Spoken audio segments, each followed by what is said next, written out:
तो कृष्ण स्वरूप का वर्णन करते थे। कृष्ण स्वरूप के बाद आधा स्वरूप का वर्णन करेंगे। बीच में कोई कोई इवेंट से क्लास थोड़ा इधर उधर हो जाता है, कभी कभी हमारे मीटिंग आ जाता है, इसलिए अभी नहीं मैं अवेलेबल हो पाता हूँ, इसलिए क्षमा भी करना आप लोग को बैठा करके मैं।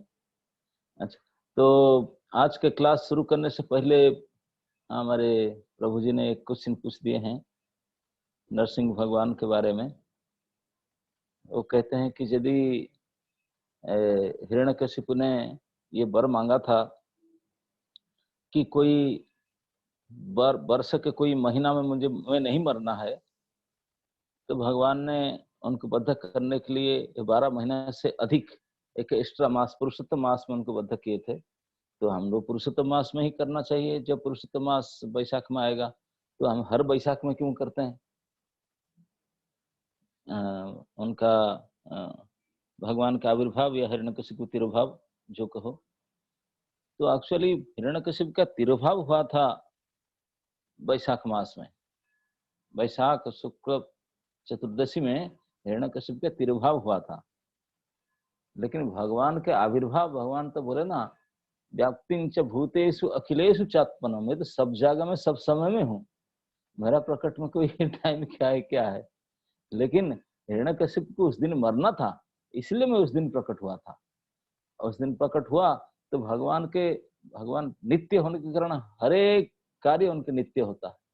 भगवान जब वो बैसाख शुक्ल चतुर्दशी को निशामुखे सायंकाल में गोधूली समय प्रकट हुए हिरण्यकशिपु को मारे, तो हिरण्यकशिपु प्राकृत होने का नाते उनका डिसअपीयरेंस डे हर 3 साल में एक बार मना सकते हैं।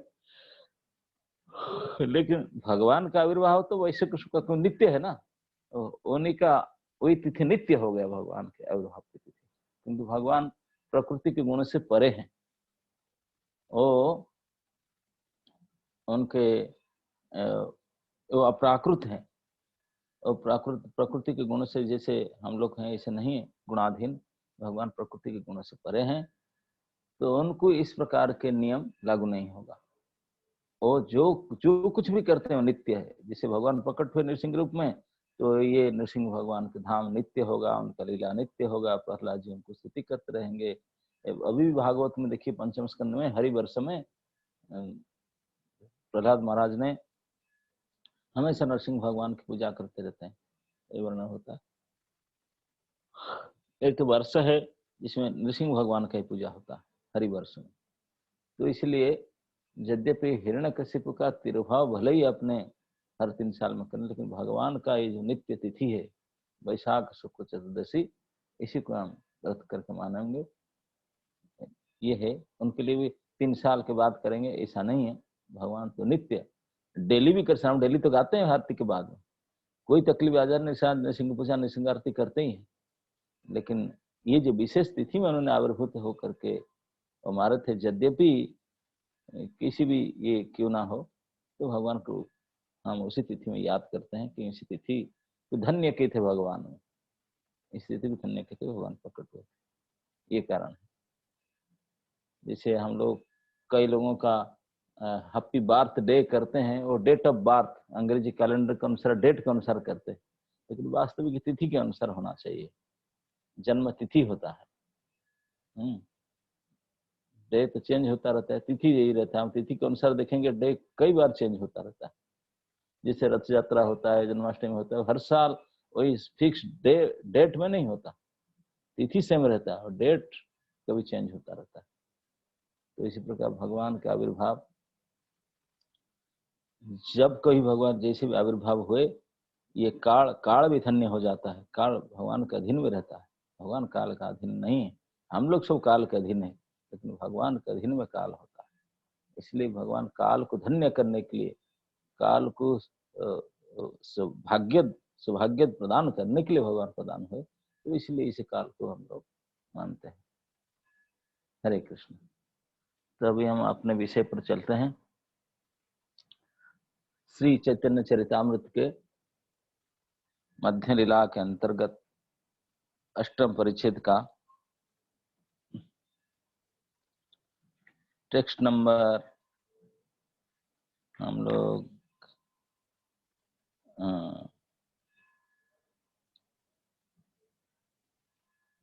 148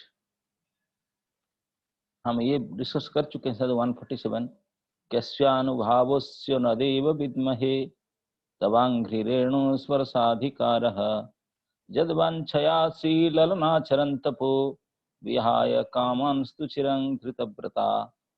लक्ष्मी जी के बारे में इसने बता भी दिया था शायद। हे प्रभु, हम नहीं जानते कि किस तरह कालिया नाग ने आपके चरण कमलों की धूल स्पर्श करने का सौभाग्य प्राप्त हुआ। इसके लिए जिसके लिए लक्ष्मी जी ने अन्य सारी इच्छाओं का त्याग कर दृढ़ व्रत धारण करके शताब्दियों तक तपस्या की थी, निसंदेह हम नहीं जानती कि इस कालिया नाग को ऐसा अवसर किस तरह प्राप्त हुआ। ये भगवान की चरण रेणु की महत्ता, जिनको प्राप्त करने के लक्ष्मी नहीं मिलता, लेकिन कालिया को कैसे मिल गया, ये भागवत में कहा गया। उसके बाद में आपन माधुर्य हरे आपना रमन आपना आपने चाहे करिते आलिंगन। टेक्स्ट नंबर 148 भगवान के माधुर्य की महिमा। आपन माधुर्य हरे आपना रमन आपना आपने चाहे करिते आलिंगन। भगवान कृष्ण की माधुर्यता इतनी आकर्षक है कि वह स्वयं उन्हीं के मन को चुरा लेती है। इस तरह वे स्वयं अपने आप को भी आलिंगन करना चाहते हैं। तो ये एक ललित माधव से एक श्लोक है।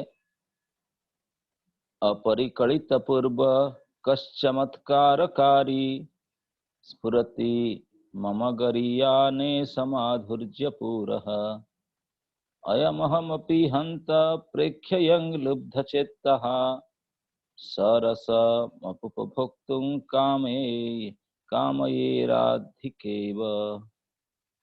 द्वारका के महल के रत्न जटित खंभों में आपने ही परछाई को देखकर कृष्ण ने यह कहते हुए इसे आलिंगन करना चाहा, हाय हाय, मैंने इसके पूर्व इतना सुंदर व्यक्ति नहीं देखा।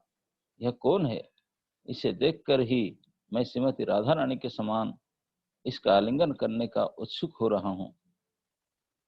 ये कई बार आप बात सुने होंगे। भगवान जो द्वारका में थे, सुधर्मा सभा के आते समय में हठात उनका एक दिन नजर पड़ गया खंबे के अंदर। क्योंकि द्वारका सिटी में सारे खंबे भी ये सीमेंट और ईट और सरिया से नहीं बने थे, ये सब रत्न मणिमय से बना हुआ था, मणिमय खंबे थे। इस मणिमय रत्न जड़ित खंबे में भगवान की परछाई दिख गया। भगवान को दिख गया तो भगवान वहीं खड़े हो गए। इतने सुंदर भगवान का रूप था।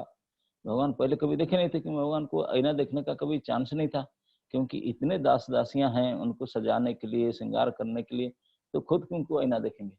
हम लोग को कोई है ही नहीं, इसलिए हमको खुद आईना देख कर करना तिलक करना पड़ता है। और जिनको इतने लोग सारे हैं, एक एक अंग के लिए सजाने के लिए, सब कुछ करने के लिए, तो उनको आईना देखने की कोई जरूरत नहीं। भगवान को देखे नहीं थे अपने आप का चेहरा। पहली बार जब एक खंबे के अंदर उनका परछाई देखे, तो वहीं खड़े हो करके ये सोच रहे हैं कि इतने सुंदर तो मैंने कभी कोई देखा नहीं था किसी को। ये कौन है इतने सुंदर पुरुष? राधा जी से प्रेम आलिंगन, मुझे मेरे मन भी ऐसा होता है इसको आलिंगन करने के लिए, और खंबा को आलिंगन करने के लिए दौड़े भगवान ने। इसी बोलते अपना सुंदरता, मधुरता इतने आकर्षण है कि स्वयं भी आकर्षित हो जाते हैं। समझने की बात, स्वयं कृष्ण भी अपने सुंदरता से। तो ये है कृष्ण की महिमा। एत संक्षेपे कहिला कृष्ण स्वरूप, एवे संक्षेपे कही सुना राधा तत्व रूप। बोले अभी तो कृष्ण के स्वरूप को संक्षेप में बता दिया। कृष्ण के महानता, सर्वाचिताकर्षता, और सब व्यापकता, सर्वशक्तिमता, सर्वसमर्थता, ऐसे बता करके अब बोलते हैं संक्षेप में कृष्ण के स्वरूप बता दिया।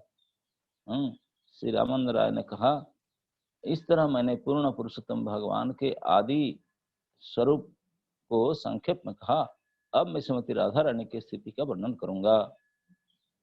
अब राधा रानी के बारे में वर्णन शुरू करते हैं। कृष्णेर अनंत शक्ति तातेति न प्रधान, चित शक्ति माया शक्ति जीव शक्ति नाम। श्री कृष्ण की अनंत शक्तियां हैं जिन्हें 3 प्रमुख भागों में विभाजित किया जाता है। एक है चित शक्ति, एक माया शक्ति और एक जीव शक्ति। अंतरंगा बहिरंगा तटस्था कही जा रे, अंतरंगा स्वरूप शक्ति सवारे ऊपरे। तो उसी को भी श्लोक में बताते हैं। विष्णु शक्ति परा प्रोक्ता क्षेत्र ज्ञान तथा परा, अविद्या कर्म संज्ञाया तृतीया शक्ति रिष्यति। तो भगवान की शक्ति तत्व, भगवान की अनेक परास शक्ति विविधे वसूयते स्वाभाविकी ज्ञान बल क्रियाच। भगवान की शक्ति अशेष अनेक है। तो उनमें से बड़े बड़े विज्ञान लोग ने, पंडित लोग ने उनको 3 कैटेगरी किए, 3 भागों में विभक्त किए। एक चित शक्ति, एक माया शक्ति, एक जीव शक्ति नाम से। ये अन्य पुराण में भी, विष्णु पुराण से भी त्रिसंज्ञा 3 भाग से विभक्त बताया गया। तो चित शक्ति, माया शक्ति, जीव शक्ति, उसको थोड़ा ढंग से समझने की चाहिए भगवान की शक्ति तरह के बारे में। एक शक्ति जो हम लोग हैं, हम लोग को जीव ही कहा जाता है, जीव तत्व कहो, जीव शक्ति के अंतर्गत है। भगवान की जो 3 शक्ति, मुख्य 3 शक्ति हैं, 3 विभाग है, मुख्य 3 विभाग के शक्ति के जो बीच जीव शक्ति के अंतर्गत हम लोग हैं। जितने सारे जीव है, जितने सारे जीव है वो जीव तत्व के अंतर्गत, और जीव शक्ति के विशिष्ट जीव शक्ति है। भगवान कृष्ण की शक्ति है, हम लोग अंश है, शक्ति है। किस प्रकार की शक्ति ना? जीव शक्ति जो भगवान की तटस्था शक्ति के अंतर्गत आता है। इसको आगे कहते हैं 3 प्रकार की शक्ति, बहिरंगा, अंतरंगा और तटस्था। वो नाम इसको इसलिए दिया गया क्योंकि जो माया शक्ति वो भगवान से दूर बाहर रहती है, कभी भगवान के पास नहीं जा सकती, भगवान से बहुत दूर रहती है माया शक्ति। इसलिए उसको बहिरंगा, अंग मतलब अपना शरीर, अंग से बाहर रहने के कारण इसको बहि अंग स्थिति, बहिरंगा माया कहा गया। तो माया शक्ति बहिरंगा शक्ति है। और जीव शक्ति तटस्था इसलिए कहा गया क्योंकि ना तो वो भगवान के साथ रहती है, ना तो बाहरी माया की शक्ति रहती है, तो बीच में रहता है, इसलिए तटस्था कहते हैं। बीच में इसलिए तटस्था कहने का और एक गुण है कि वो शक्ति का ये विशेषता है, वो दोनों को ओर जा सकता है, माया में भी जा सकता है और चिद में भी जा सकता है और अपना स्थिति में भी रह सकता है, बीच में भी रह सकता है। तो जो मध्यवर्ती शक्ति है, जो बहिरंगा शक्ति से उत्कृष्ट और अंतरंगा शक्ति से निकृष्ट, इससे सुपीरियर है, इससे इंफीरियर है, और यहाँ भी जा सकता है, यहाँ भी जा सकता है, लेकिन अपने स्थिति में हमेशा रहेगा। भगवत अंश के नाम में भगवत अंश है, भगवत अंश होने के कारण उसमें भी चेतना शक्ति है, इसलिए जड़ नहीं है। लेकिन स्वरूप चित शक्ति के अंतर्गत न होने के कारण वो जो बहुत कम चेतना का प्रकाश उसमें हुआ है, और इसी के कारण उन्होंने बहिरंगा माया शक्ति के द्वारा भी उसको बस किया जा सकता है, और कोई बस किया सकता है उनको। तो इस प्रकार ये मध्यवर्ती शक्ति, तटस्था शक्ति, जो जीव शक्ति कहते हैं, यह हम लोग उन्हीं की कुटी में है, जीव शक्ति के अंश है। और एक अंश है जो चित शक्ति कहते हैं। चित शक्ति को कभी कभी स्वरूप शक्ति, कभी कभी अंतरंगा शक्ति भी कहते हैं। क्यों? चित शक्ति का नाम समझिए क्या है, क्योंकि राधा रानी के बात आएगा ना, चित शक्ति में अंदर आएंगे। भगवान की जो 3 मुख्य शक्ति में चित शक्ति है। चित शक्ति कहने का मतलब है, चित मतलब चेतना, वो चेतन शक्ति है। बाकी जो 2 शक्ति है जैसे बहिरंग माया, वो जड़ शक्ति है, और हम लोग जड़ नहीं, चेतन नहीं, बीच वाले चेतन के कण है, लेकिन बाकी शरीर पूरा जड़ है, उसमें अंदर एक छोटा सा कण है चेतना। लेकिन वो पूर्ण चेतन है, उसमें कोई माया क्या क्या जड़ का कोई अंश ही नहीं है, कोई चिन्ह नहीं, प्योर स्पिरिट जो चित शक्ति है। तो चित शक्ति कहने का मतलब है वो अचित शक्ति नहीं है, अचेतन या जड़ पदार्थ नहीं है।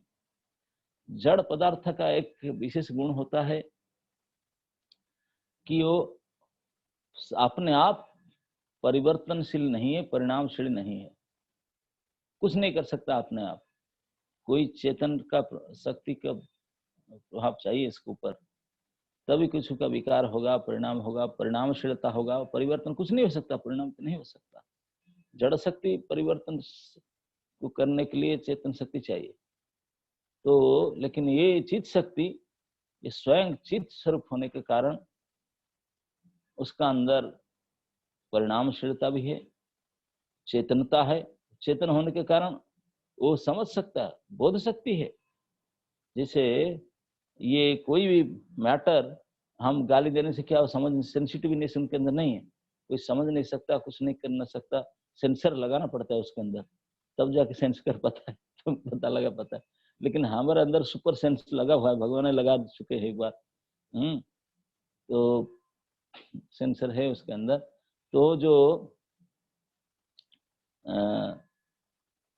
चेतन शक्ति जो है, पूर्ण चेतन होने के कारण उसका अंदर बोध शक्ति भी है उनको, और पूर्ण चेतन भी है, और परिणामशीलता भी है। वह अपने आप परिवर्तित हो सकता है, परिणामित हो सकता है, बदल करके कुछ और भी बदल सकता है, कुछ ही बन सकती है। और इसलिए पूर्ण चेतन होने के कारण, बोध शक्ति के होने के कारण, परिणामशीलता होने के कारण उसको चित शक्ति कहा जाता है। और क्योंकि ये शक्ति सीधा सीधा भगवान के स्वरूपों के साथ डील करता है, उनके प्रत्यक्ष उनके साथ रहता है, उनके साथ उनका व्यवहार होता है प्रत्यक्ष रूप से, इसलिए उनको स्वरूप शक्ति भी कहा जाता है। क्योंकि प्रत्येक भगवत स्वरूप जो भी लीलाएं करते हैं, जो भी कुछ कार्य करते हैं, उस शक्ति के माध्यम से करते हैं। ये केवल भगवत स्वरूप में स्थिति रहती है, इसलिए उनको स्वरूप शक्ति भी कहते हैं। भगवान की स्वरूप, अपनी खुद की शक्ति भी कहते हैं स्वरूप शक्ति। भगवान पूर्ण चेतन है, उनकी शक्ति भी इस प्रकार पूर्ण चेतन है, स्वरूप में स्वरूप शक्ति भी कहते हैं। तीसरा नाम है उसका अंतरंगा शक्ति, क्योंकि ना तो भगवान से बाहर रहता है, ना बॉर्डर में रहता है, उनका अंदर ही रहता है। भगवान के भीतर रहते हुए भगवान को हर प्रकार से हर लीला में सहायता करती है, हर प्रकार की ज्ञान, क्रिया और आनंद आदि के बोध कराती है। और भगवान का जितने भी अंतरंगाएं क्रिया हैं भीतर की, ये सबको उन्होंने घटित कराती है, इसलिए उनको अंतरंगा शक्ति भी कहते हैं। ये जो माया शक्ति है बहिरंगा, जीव शक्ति है तटस्था, और ये जो भगवान की निजी शक्ति है, जिनके द्वारा सब निजी अपना काम करते हैं, करवाते हैं, तो निजी शक्ति को अंतरंगा शक्ति भी कहते हैं, स्वरूप शक्ति भी कहते हैं, चित शक्ति भी कहते हैं। ये तीन मुख्य शक्ति भगवान। तो अभी कहते हैं कि जो चित शक्ति है भगवान के, इनका भी तीन विभाग है। क्योंकि भगवान का स्वरूप है सच्चिदानंद, भगवान सच्चिदानंदमय है। अंतरंगा बहिरंगा सवार करे। तो बोलते हैं जो अंतरंगा बहिरंगा तटस्थ शक्ति है, उसमें से सबसे टॉप मोस्ट शक्ति है अंतरंगा शक्ति, ये सबसे परे है। तब कहते हैं सच्चिदानंदमय कृष्ण स्वरूप, अतएव स्वरूप शक्ति है निरूप। क्योंकि भगवान के शरीर सच्चिदानंदमय है, सत चित और आनंद से युक्त है, तो इसलिए उनकी शक्ति भी तीन प्रकार की हो जाएगा। एक सत शक्ति, एक चित शक्ति, एक आनंदमय शक्ति। तो चित शक्ति का तीन विभाग है। चित शक्ति के तीन विभाग हो गया। अतएव स्वरूप शक्ति है तीन रूप। तीन रूप क्या क्या है? न आनंद से ह्लादिनी, सदन से संदिनी, चीदन से संबित जारे, ज्ञान करी मानी। तो जो सत चित आनंद है, तो इसी के कारण से ये जो चित शक्ति, अंतरंगा शक्ति, ये फिर 3 रूप धारण करती है। भगवान की जो सत शक्ति है, इटर्निटी, उसमें वो संबित ना वो सांदिनी शक्ति बनती है, सद अंश संदिनी, और चित शक्ति ज्ञान प्रशक्ति से वो संबित, और आनंद अंश से ह्लादिनी। इसलिए सांदिनी, संबित और ह्लादिनी, ये 3 प्रकार की चित शक्ति का 3 प्रकार की माना गया है, 3 रूप में है। तो इसमें से जो सांदिनी शक्ति है वो तो आधार शक्ति के द्वारा है। सांदिनी शक्ति ये जो भगवत स्वरूप में ये जो अंतरंगा शक्ति, ये जो 3 प्रकार की जो ह्लादिनी, संबित और सांदिनी शक्ति कर जो उनका अंदर जो प्रभाव होता है भगवान को, तो उसको उनकी वृत्तियां कहा जाती है। स्वप्रकाश जब होता है उनका प्रकाश, तो उसको वृत्ति कहते हैं। ये चित शक्ति के वृत्ति में, भगवत स्वरूप में, जब ये शक्ति का जो 3 शक्ति, जब उनका विकास एक साथ में 3 होता है, कोई कुछ से मिलता नहीं, तो ये तीनों में कभी कभी शक्ति त्रय के अंदर ऊपर नीचे होते हैं। जैसे कभी कभी सत शक्ति जो सांदिनी शक्ति का प्रधानता है, जब ये शक्ति की वृत्ति को विशुद्ध सत्व कहते हैं। ये 3 शक्ति की जो वृत्तियां हैं, जो उसका प्रकाश है, उसको कहा जाता है विशुद्ध सत्व, क्योंकि सत्व गुण से भी ऊपर की बात है, विशुद्ध सत्व कहते हैं। तो विशुद्ध सत्वमय, तो वो वास्तव से विशुद्ध सत्व, ये 3 गुण के प्रभाव या प्रकाश को कहा जाता है। इस प्रकाश में अगर सत शक्ति या सांदिनी शक्ति का प्रधानता रहता है, उनका सबसे ज्यादा पॉइंट रहता है, ज्यादा परिमाण जब सांदिनी शक्ति का रहता है, तो फिर विशुद्ध सत्य की जो वृत्ति को कहा जाएगा आधार शक्ति। आधार शक्ति विशुद्ध सत्य में अगर सत शक्ति या सांदिनी शक्ति का परिणाम ज्यादा होता है, तो आधार शक्ति मतलब जो धारण करने वाला शक्ति, भगवान के धाम, माता पिता, आसन, सज्जा, जनेऊ, पोशाक, ये सब प्रकार की, ये जो आधार शक्ति माना जाएगा। और वही विशुद्ध सत्व में, वृत्ति में अगर चित शक्ति, संबित शक्ति की प्रधानता होता है, तो उसको कहा जाएगा आत्मविद्या। आत्मविद्या मतलब जिसके द्वारा भगवान खुद को जानते हैं और खुद के बारे में दूसरे को भी जनाते हैं। ये ज्ञान चिन्मय ज्ञान है, इसलिए उसको आत्मविद्या कहा जाता है। और वही विशुद्ध सत्व वृत्ति में जब ह्लादिनी शक्ति का प्रधानता होगा, तो उसको गुह्य विद्या कहा जाएगा। गुह्य विद्या भगवान के हृदय को आकर्षण करने वाली भक्ति है। वो भक्ति है जिसके द्वारा भगवान स्वयं आनंद प्रदान प्राप्त करते हैं, स्वयं आनंदित होते हैं। और वही ह्लादिनी शक्ति कोई भगवत परिकर भगवान के भक्तों के हृदय में प्रकट होकर के और भगवान के रूप के प्रति, भगवान के गुण के प्रति, लीला के प्रति इतने आकर्षण पैदा करती है, ऐसे विशेष प्रीति चमत्कार करती है, जिसको भगवान के चित्त को भी आकर्षित ह्लादिनी करता है। भक्त भी आनंदित होता है, भगवान भी आनंद करते हैं, और कंपटीशन बढ़ता रहता है। ये है विशेषता, ये ह्लादिनी शक्ति का। और गुह्य विद्या है, भक्ति है गुह्य विद्या अंतर्गत। और जब वो तीनों शक्ति सेम हो जाएगा, ये बोला ना, जब ज्यादा होता है, सांदिनी ज्यादा होगा तो आधार शक्ति, संबित ज्यादा होगा तो आत्मविद्या, ह्लादिनी ज्यादा होगा तो गुह्य विद्या होगा। लेकिन तीनों यदि सेम हो जाएंगे विशुद्ध सत्य में, विशुद्ध सत्य में जब ह्लादिनी, संबित और सांदिनी जब तीनों सेम परिमाण में रहेंगे, तो ये विशुद्ध सत्य को मूर्ति कहा जाएगा। अर्चा विग्रह, अर्चा विग्रह वही है जिसमें विशुद्ध सत्य की वृत्ति में वो 3 शक्ति सेम परिणाम में है, एक ही परिमाण में तीनों जब व्यक्त होते हैं, तो उसको मूर्ति कहा जाता है। तो इसी में ह्लादिनी होची आनंद, आनंद को आनंद स्वयं आनंदित होना, दूसरे को आनंदित कराना, आनंद को कराना, ये हृदय के डिपार्टमेंट है। तो इस हृदय शक्ति में ये कहते हैं ह्लादिनी संदिनी संबित का सर्व संश्रय ह्लादताप करे मिश्रा त्वयि न गुण वर्जित। तो यहाँ कहते हैं कि हे प्रभु, आपके अंदर तो कोई प्राकृतिक गुण तो है ही नहीं। हे प्रभु, आप समस्त दिव्य शक्तियों के दिव्य आगार है।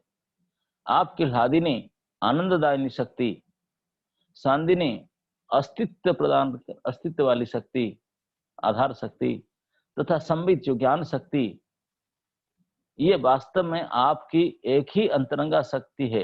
ये तो सब अंतरंगा शक्ति के पार्ट है। बद्ध आत्मा, जो बद्ध जीव है, आध्यात्मिक होते हुए भी कभी हर्ष का अनुभव करता है, कभी पीड़ा, कभी हर्ष और पीड़ा दोनों। ऐसा क्यों? ऐसा पदार्थ के स्पर्श होने से ऐसा होता है। बद्ध जीव जो होता है वो कभी खुशी होता है, कभी दुखी होता है, कभी सुख दुख मिलकर के दोनों होता है, मिश्रण। ये क्यों होता है? न पदार्थ के संग। हर्ष शोक भगवान गीता में ही कहते हैं प्रकृति के संग के कारण, प्रकृति के संग के कारण दुख सुख अनुभूत होता है। तो इसी को बोलते हैं नहीं, मात्रा स्वर तो वो तरुवाध्याय के तरुवाध्याय के 20-22 श्लोक है कि प्रकृति के कारण ही सुख दुख भोगता है।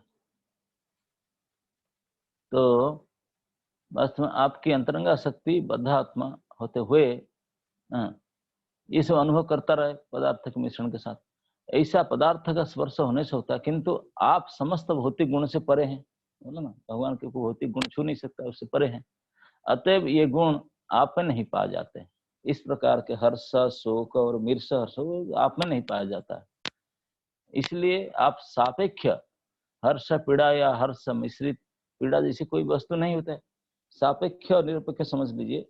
सापेक्ष मतलब जिसको अपेक्षा करना होता है उसको बोलते सापेक्ष। मतलब हम अपने आप ना तो सुखी हो सकते हैं, ना दुखी हो सकते हैं, ना बीच में रह सकते हैं।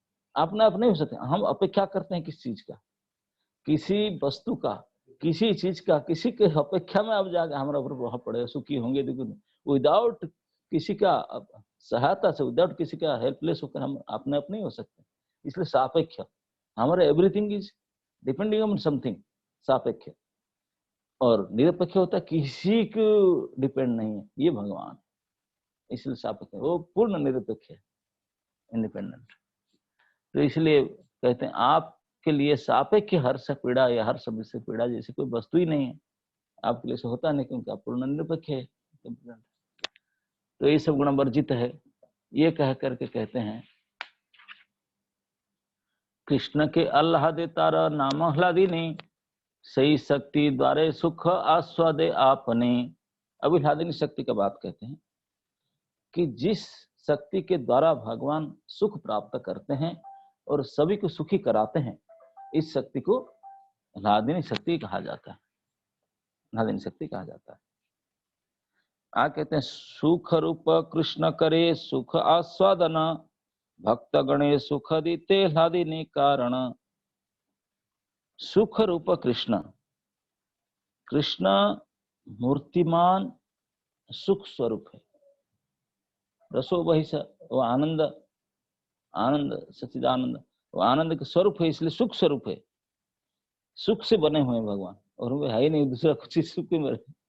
आनंद का है ना, तो भगवान का जो कंपोनेंट है, आप क्या बोलते हैं, क्या सल्ट है, कुछ इंसल्ट क्या तो भगवान जो कंपोनेंट है तो ना कंपोजिशन, हमारे जैसे सप्त धातु है जो सब है, भगवान में कुछ नहीं है। केवल तीन चीज है, सत्य चित्त और आनंद। तो इसलिए आनंद भी भगवान में पूर्ण है, सत्य भी पूर्ण है, ज्ञान भी पूर्ण है। तो इसलिए जो आनंद पूर्ण है तो आनंद स्वरूप है, सुख स्वरूप है, आनंद सुख। इसलिए सुख रूप कृष्ण करे सुख आस्वादन, तो सुख में बने हैं तो सुख आस्वादन करते ही हैं। भगवान रस रस है और रसिक भी है, ये ध्यान रखना, पहले ही बताया था दोनों।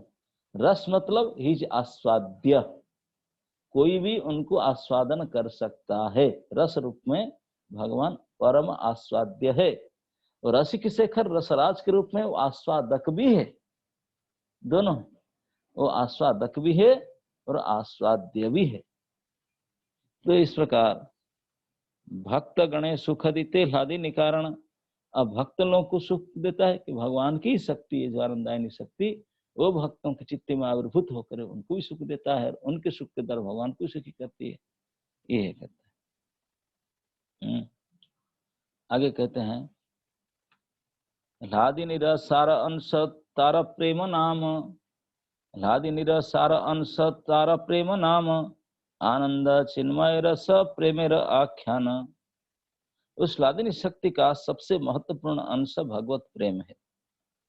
फलस्वरूप भगवत प्रेम की व्याख्या की आनंद से पूर्ण दिव्य रस है।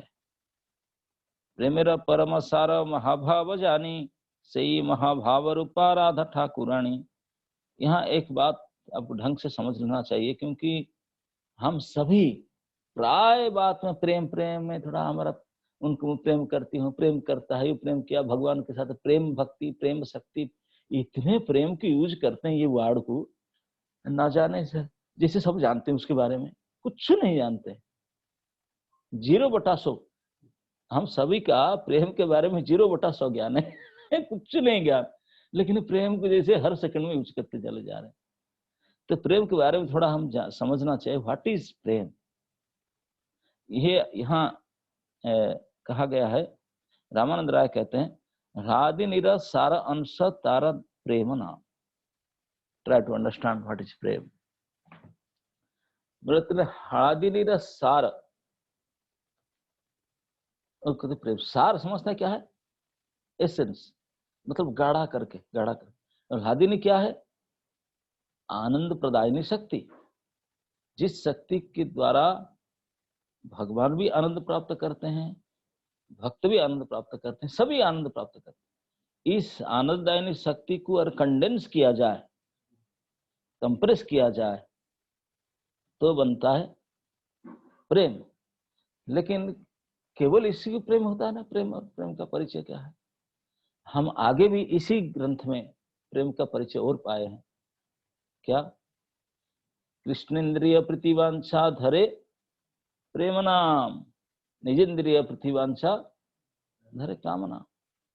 आपने निज इंद्रिय को सुखी करने का जो विचार है, उस विचार का, उस इच्छा का नाम है या प्रयास का नाम है काम, लास्ट। और कृष्ण के इंद्रिय को सुखी करने का जो विचार है, जो प्रयास है, उसका नाम है लव। वही है प्रेम। प्रेम का सादा सीधा डेफिनेशन है कृष्ण को सुखी करने का जो चेष्टा है, जो क्रिया है, जिस कार्य या प्रयास के द्वारा कृष्ण को सुख पहुंचा जाता है, दैट इज कॉल्ड प्रेम। और अभी देखिए धीरे धीरे प्रेम का कितनी बातें निकलता है। तो कृष्ण है पूर्ण अपराकृत वस्तु, पूर्ण चिन्मय है ना। अरे बाप रे, कृष्ण का स्वरूप भी जाने, कृष्ण को कोई हिस्सा मानता नहीं। और कृष्ण की इंद्रिय क्या कोई प्राकृतिक इंद्रिय तो है नहीं।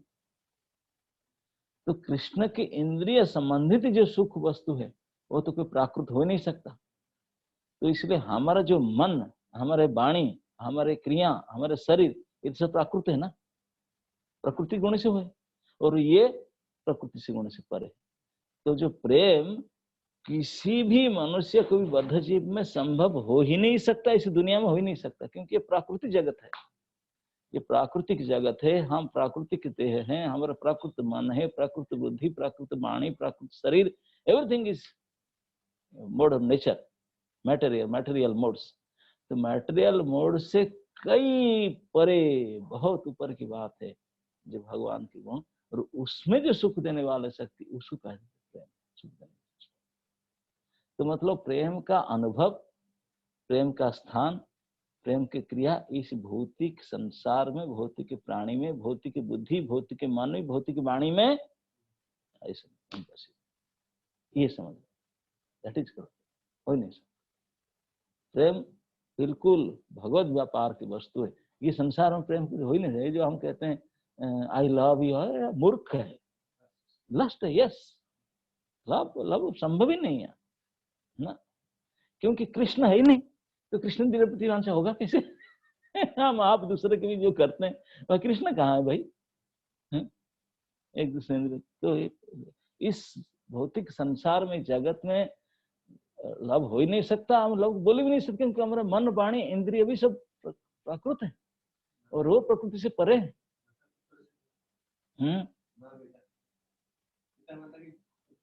अरे वो भी ना, ऑफ कोर्स ये भी प्रकृति है ना। पिता माता भी जब ये बेटा उनको बात नहीं पाएगा, हो जाएगा ना। जहाँ कृष्ण ही नहीं है तब प्रेम हो कैसे सकता है? बोला ना, प्योर डेफिनेशन प्रेम का क्या है? कृष्ण के सुखी करने का चेष्टा है, प्रयास। और जो माँ बेटा को प्रयास करता है सुख करने को, कृष्ण है का? कैसे प्रेम हो सकता है? नहीं, स्वार्थ है उसका पीछे। कृष्ण प्रेम का और एक लक्षण है, इसमें स्वार्थ का गंध वासना नहीं। मैं कुछ खुशी हो जाऊं कि मेरे जो है वो खुशी हो जाए, नो, ओनली कृष्ण, केवल कृष्ण खुशी होने का प्रयास।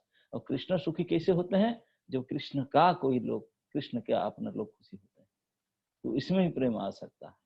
प्रेम का बात आ सकता है विचार, नहीं तो प्रेम संभव ही नहीं है। और वो प्रेम कहते हैं कि कृष्ण भी खुशी होते हैं, सुखी होते हैं, एक आनंद का, एक चिन्मय, एक चेतना। क्योंकि जड़ तो है नहीं, जड़ तो प्रश्न ही नहीं उठता। जड़ के अपोजिट क्या होता है? चेतन। जो चेतन के द्वारा सुखी करने का भगवान स्वयं रस है। भगवान रसो वही सह, और पूर्ण ए टू जेड, नख से सिख तक रस ही रस भरे पड़े, चिन्मय रस है। तो चिन्मय रस को, रस के साथ जो सुख होता है, सुख, तो इसलिए प्रेम का और एक परिचय हुई, आनंद चिन्मय रसा। प्रेम किसको कहते हैं? आनंद चिन्मय रस। प्रेम आनंद को कहते हैं। आनंद का नहीं, चिन्मय आनंद, हमारे भौतिक आनंद है। चिन्मय आनंद का जो लिक्विड फॉर्म है, जो जिसको आस्वादन किया जा सकता है, रस जैसा चमत्कार पूर्ण, उसको कहते हैं प्रेम। ऐसे कहते हैं प्रेम। और वो कैसे बनता है? जैसे कृष्ण को सुख देने का जो प्रयास, हो कैसे बनेगा, हाउ टू हैबिट, बोलते हैं ये जो आनंददायिनी शक्ति है, उसी को कंप्रेस करके और हार्ड कंडेंस करके और गाढ़ा करने से वो बनता है प्रेम। वो बनता है प्रेम। अभी इतना थोड़ा बहुत मोटा मोटी मैंने समझा, ये है प्रेम। हाँ, और क्या है? तो प्रेम का कोई साधारण इस प्रकार से हम समझ करके दुरुपयोग करते हैं। तो मैं ही कहता हूं, कोई प्राकृत मन का वृत्ति विशेष नहीं है।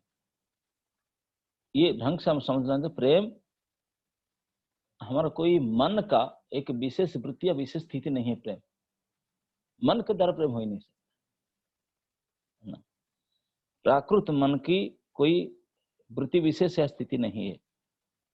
ये ह्लादिनी शक्ति के अंश प्रधान शुद्ध सत्व वृत्ति विशेष है। तो ह्लादिनी शक्ति के विशुद्ध सत्व की वृत्ति विशेष है।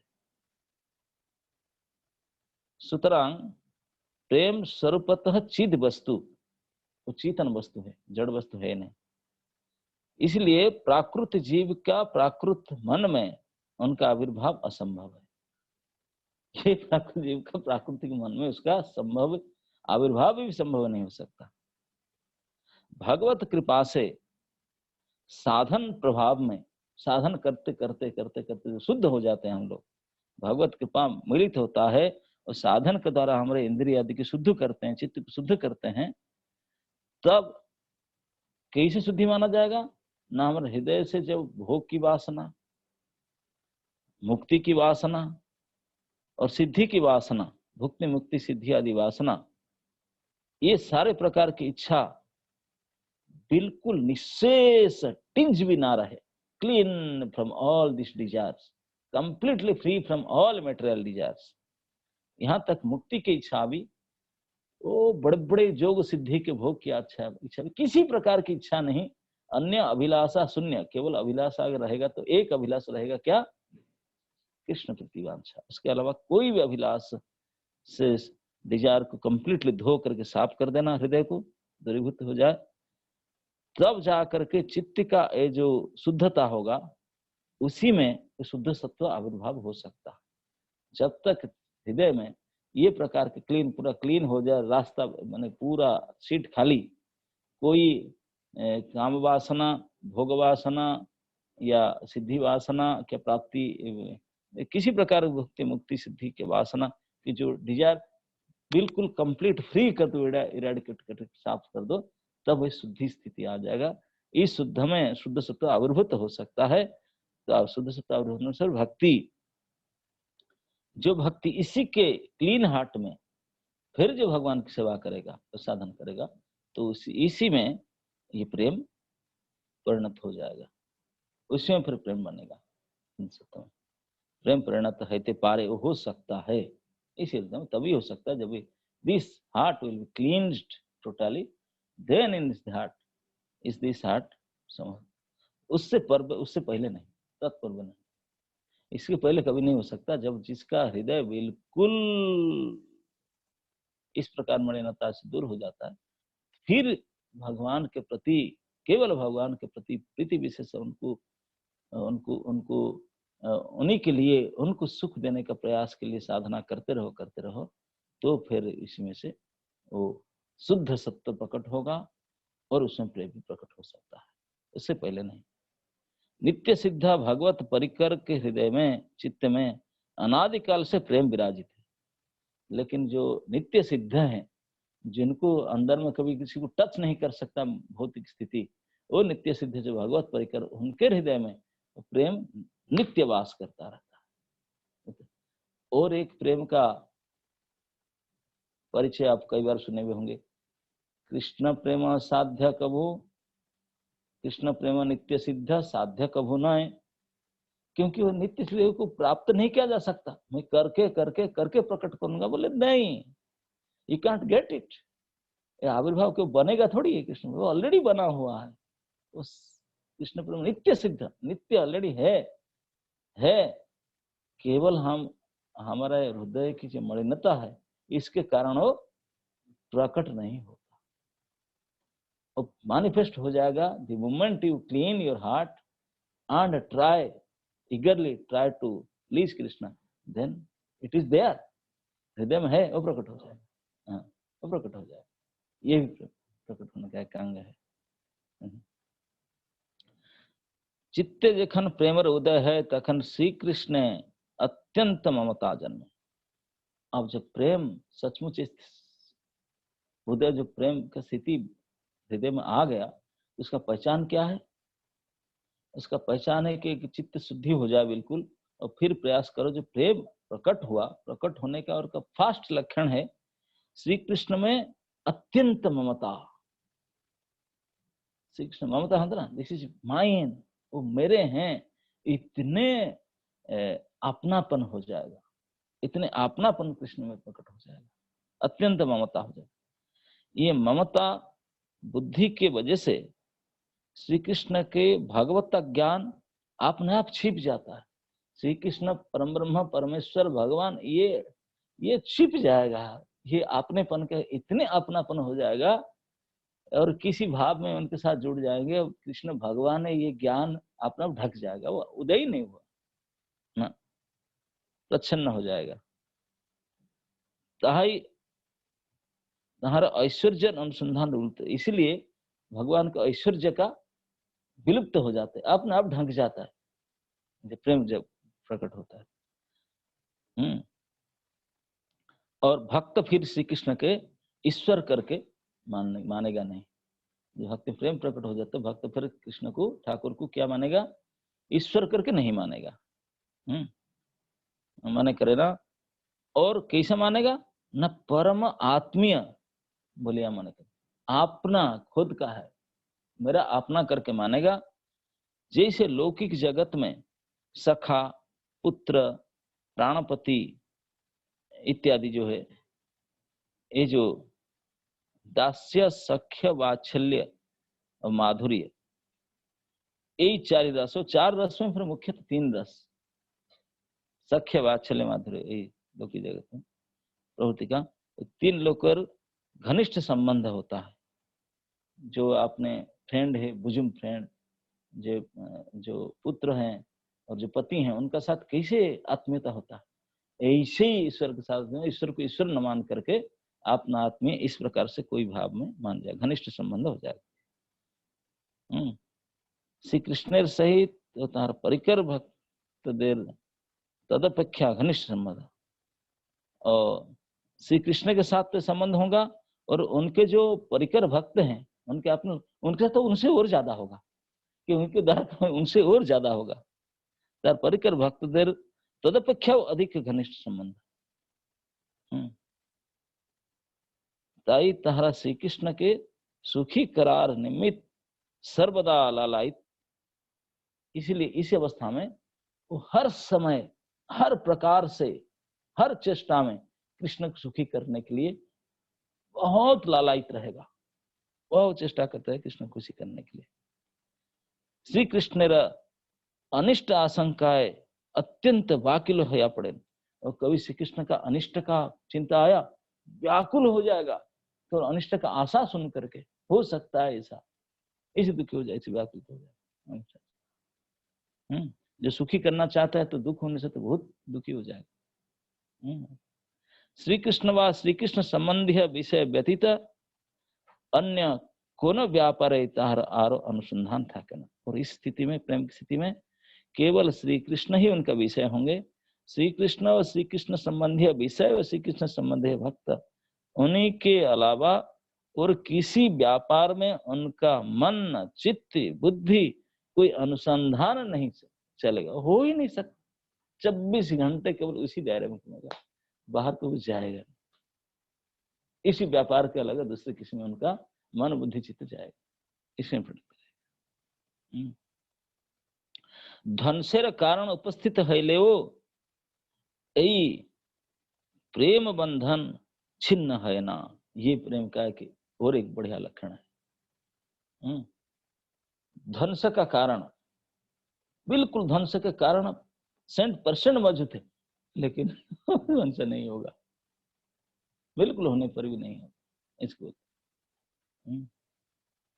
ध्वंसर कारण उपस्थित हईलेओ यही प्रेम बंधन छिन्न है ना। यही प्रेम जतई गाढ़ता प्राप्त है, ततई श्री कृष्ण ममता वृद्धि प्राप्त है तथा के। और प्रेम जितने गाढ़ होता है, इतने ज्यादा और ममता अधिक होगा, ममता वृद्धि होगा। श्री कृष्ण के प्रीत करार चेष्टा है, श्री कृष्ण को खुशी करने के, सुखी करने की जो चेष्टा, वो अन्य अपेक्षा क्रमश दूरीभूत है तथा के। प्रेमेर गाढ़तर अवस्थाएं वेद धर्म, स्वजन आर्य पथ आदि एवं सर्वविध संबंधेर अपेक्षा पर्याप्त तिरोहित हइया जाए। भक्त जखन निजांग द्वारा श्री कृष्ण सेवा करिया ताहर स्थिति विधान चेष्टा करे, और धीरे धीरे इस स्थिति के आ जाएगा, किसी प्रकार के नियम, निष्ठा, रूल, रेगुलेशन, दिस दैट किसी की भ्रक्षेप नहीं करेगा, किसी की भ्रक्षेप नहीं करेगा। वेद धर्म, लोक धर्म, ये वो नथिंग, केवल जीवन का एक ही गोल रहेगा, हाउ टू मेक इसके लिए कुछ भी करने के लिए, यहाँ तक निज अंग दे करके, मन सब दे करके उनको प्रसन्न करना चाहेगा, ये स्थिति आ जाए। उसके बाद में प्रेम की जो परिणति होता है, और प्रेम क्रमशः और घनीभूत होता है। स्थिति भगवान के साथ इस प्रकार स्थिति, और जो और गाढ़ा घनीभूत होते, तो घनीभूत होकर के क्या क्या बनता है, जैसे गन्ना, गन्ना देखा ना, गन्ना जूस बनते हैं, गर्मी के समय तो गन्ना काट के जूस बनाते हैं। गन्ना पहले तो रस आता है, बड़ा मधुर रस होता है, स्वीट जूस। और जूस को जब गर्म करते हैं, उनका कई स्टेज बनता है, महुआ, फिर उसके बाद में और एक क्या बोलते हैं, नेलोन, फिर उसके बाद में गुड़, और कठिन कठिन, फिर मिश्री तो लास्ट में बनेगा, सीता कई स्टेज हैं, 7-8 स्टेज में, फाइनल स्टेज में मिश्री बनता जाकर। मिश्री सबसे आस्वाद्य होता है, अलग अलग स्टेज में अलग अलग प्रकार का आस्वादन है।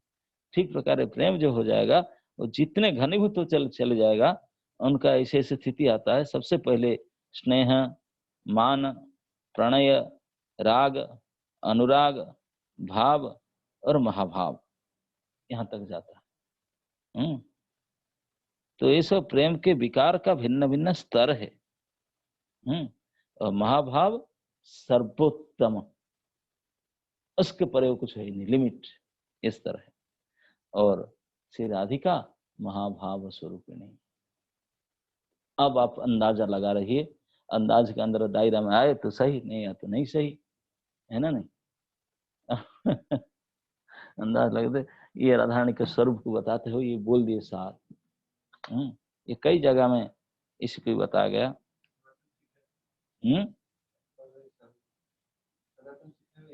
हाँ, सनातन शिक्षा में यही चल रहा है। प्रेमेर परम सार महाभाव जानी, सही महाभाव राधा रूप राधा ठाकुरानी, सही महाभाव रूपा राधा ठाकुरानी। तयोरुप्यो भावेर्मध्ये राधिका सर्वथा अधिका, महाभाव स्वरूपयं गुणेर अति वरीयसी। वृंदावन की गोपियों में श्री राधा रानी तथा एक अन्य गोपी प्रमुख मानी जाती है, किंतु जब हम गोपियों की परस्पर तुलना करते हैं तो ऐसा लगता है कि श्रीमती राधा रानी सबसे महत्वपूर्ण है, क्योंकि उनके असली स्वरूप से सर्वोत्तम प्रेम भाव व्यक्त होता है। अन्य गोपियों द्वारा अनुभव किया जाने वाले प्रेम भाव श्रीमती राधा रानी के प्रेम भाव की बराबरी नहीं कर सकता। प्रेमेर स्वरूप देह प्रेम विभावित, कृष्णेर प्रियसी श्रेष्ठा जगते विदित। बोलते हैं कि कैसे हैं राधा रानी के प्रेमेर स्वरूप देह, उनका देह जैसे भगवान की शरीर कंपोनेंट्स क्या बना, सच्चिदानंद। राधा रानी का कंपोनेंट्स एक है, सिंगल, ओनली प्रेम, इसलिए राधा प्रेममयी। आनंद फानंद प्रेम है, आनंद का गाढ़ कितने गाढ़ा करके आनंद क्या है, आनंद चिन्मय रस, इससे बना। प्रेम रस स्वरूप देह प्रेम विभावित, प्रेम के रस से बना हुआ है और प्रेम से विभावित हुआ है, और भाव चढ़ा गया उसमें, प्रेम से विभावित। विभावित क्या गया, कृष्ण प्रेयसी श्रेष्ठा जगते विदित, इसलिए कृष्ण प्रेयसी में श्रेष्ठ हैं, इस जगत में विदित है। आनंद चिन्मय रस प्रतिभाविताभिस्ताभिर्ज एव निज रूप तया कलाभि, गोलोकेव निवसति अखिलात्म भूतो, गोविंदमादि पुरुषम तमहं भजामि। मैं उन आदि पुरुष भगवान गोविंद की पूजा करता हूँ जो अपने गोलोक धाम में राधा के साथ निवास करते हैं। ये राधा उनके आध्यात्मिक स्वरूप के समान है और आनंददायिनी हृदिनी शक्ति स्वरूपा है। उनकी अंतरंग सखियां उनके स्वरूप के विस्तार रूप है और सदैव आनंदमय रस से परिव्याप्त रहती है। यही महाभाव है चिंतामणि सार, कृष्ण वांछा पूर्ण करे यही कार्यतार। बोलते हैं यही भाव महाभाव है चिंतामणि सार। यही जो महाभाव है जिसे राधा रानी भाव, ये चिंतामणि है।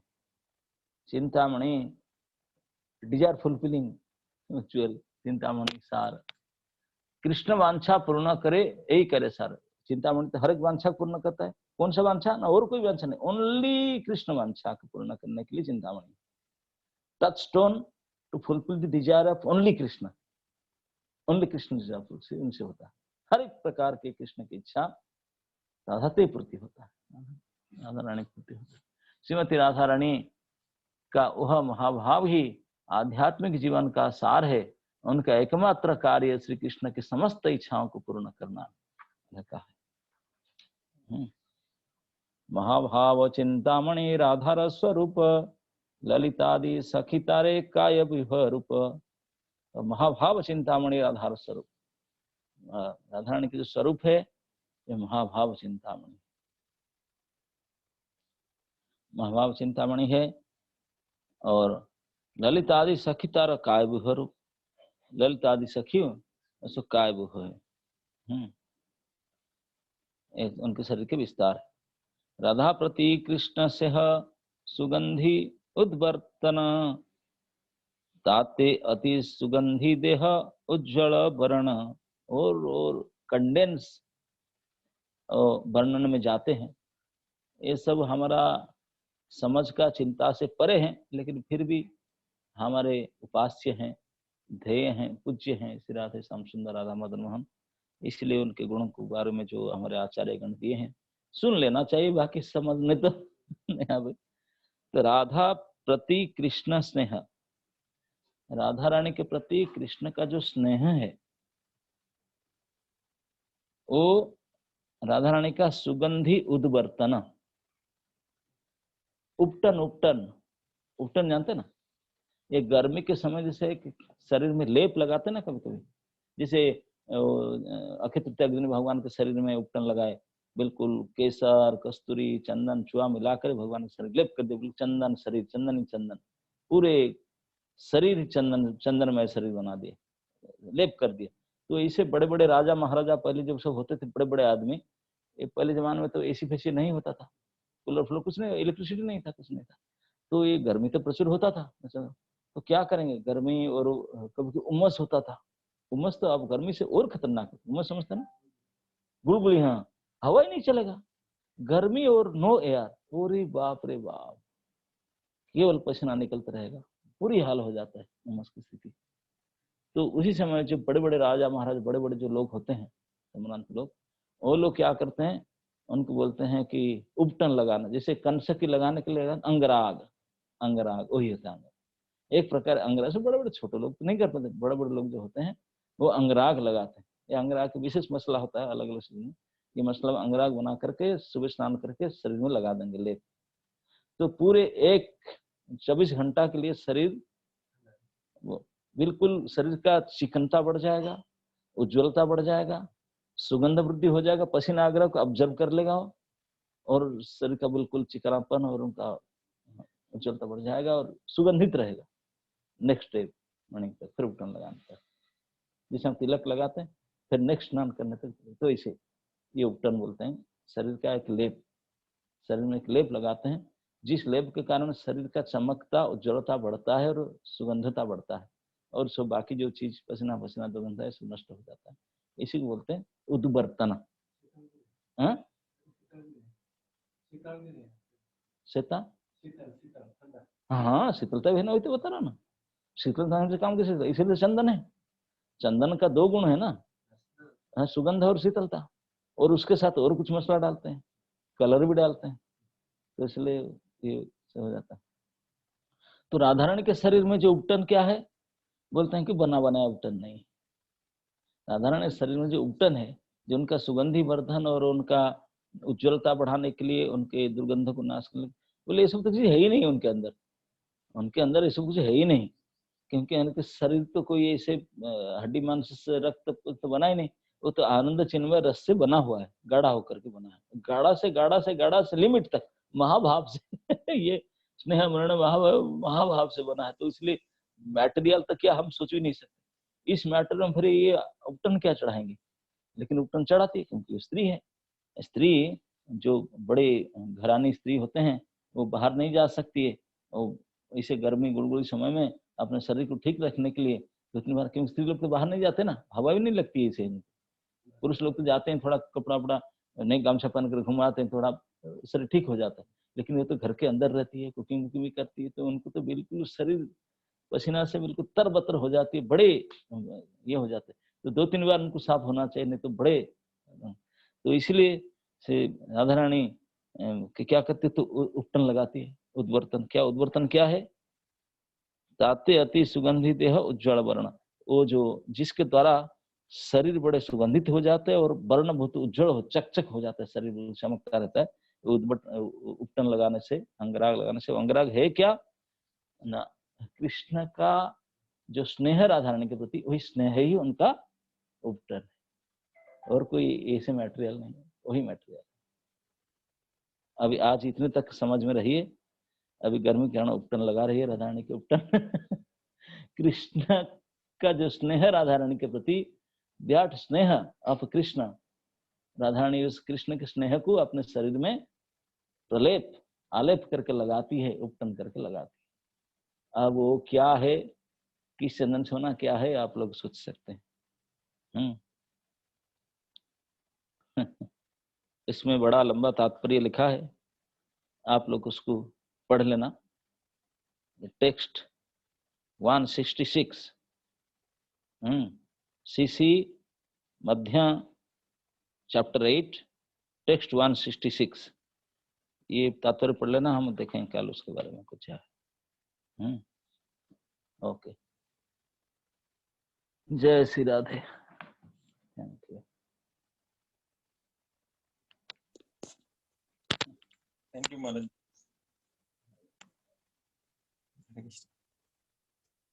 हरे कृष्णा। हरे कृष्णा महाराज जी। हरे कृष्णा महाराज। ओके थैंक यू महाराज जी। हाँ जी महाराज। बोर तो नहीं हो रहे ना? नहीं नहीं महाराज जी, एकदम नहीं। क्योंकि बड़ा कठिन चैप्टर चल रहा है ना। हाँ, कठिन तो है, लेकिन महाराज बोर नहीं हो रहे। अच्छा, प्रयास कर रहे हैं, लेकिन उतना समझ जितना पा रहे हैं। आप क्या करें, आप ही खुद बचा टॉपिक में क्या करूं। नहीं ठीक है महाराज, भक्तों की इच्छा थी महाराज, सबको अच्छा लग रहा। आपको झेलना पड़ेगा। नहीं महाराज, सबको अच्छा लग रहा है, सब आ रहे क्लास में, बहुत अच्छे डिटेल में आप समझा रहे हो महाराज जी। हरे कृष्ण। थैंक यू महाराज जी, धन्यवाद।